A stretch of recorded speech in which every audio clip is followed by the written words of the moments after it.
Hello, this is Tommy. In this video we'll be discussing how to solo Baron Geddon, a 40-man raid boss in Molten Core. This video is intended for level 80 protection paladins and is accurate as patch 3.2.2.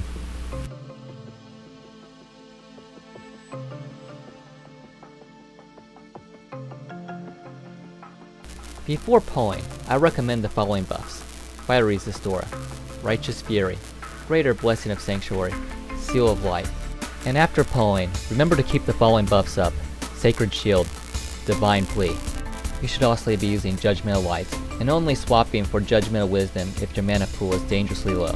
After pulling Baron Geddon, make sure you bring him back to the cave, preferably as close to the wall as you can. This will reduce fall damage taken considerably. Even though Baron Geddon is a level 60 raid boss, he is still deadly even for level 80 characters for a few reasons. 1. He is a skill level boss, which means the game considers him 3 levels higher than you. Which means rating based stats such as defense rating and hit rating required for Baron Geddon are the same as a level 80 boss.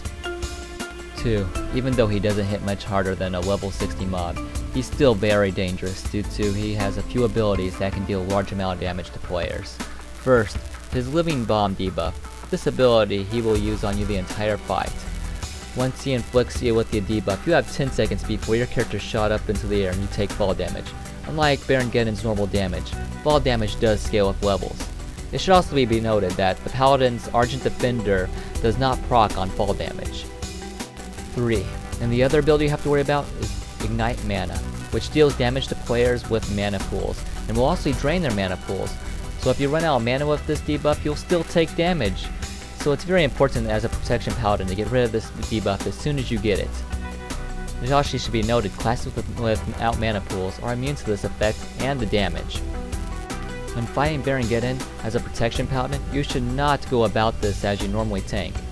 You should use Defense Shield whenever it's off cooldown, and Divine Protection when Divine Shield is on cooldown but Baron's debuff is no longer on you.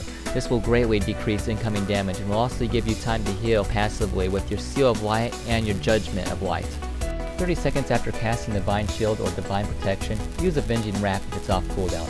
But make sure you don't cast it if there's 30 seconds or less on the Forbearance debuff, due to the damage reduction is far more important in the fight than the damage increase. When attacking Baron, you don't want to go about your normal 9-6-9-6 rotation that you normally use while tanking. The reason is that Consecration costs too much mana, and running out of mana in this fight is deadly. Instead, you should think about your attack as a priority system in this fight.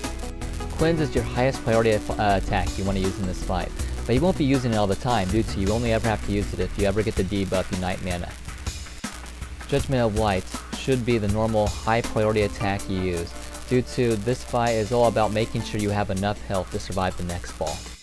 Hammer of the Righteous or Shield of the Righteousness are your next high priority attacks. Both have the ability to proc healing effects from Seal and Judgment of Light. Whichever one you choose is based on personal preference and your current gear setup. It also should be very important to your priority list to keep Sacred Shield up at all times, due to this can absorb most damage that Baron can throw at you, besides fall damage. Holy Shield should not be used unless all your other abilities are on cooldown. Even though Baron's melee attacks are considered as fire spell damage, they still can be blocked, but this is the only damage that it can be blocked, so it's pretty low on the priority list. With this strategy, it's all about absorbing as much damage as you can, while making sure you have the passive healing capabilities to make sure you can survive the fall damage that Baron inflicts on you. This is a test of balancing your HP and mana to outlast Baron Geddon, which will take about 10 minutes depending on your gear. I created the following video to sum up the next 5 minutes of this fight into 30 seconds.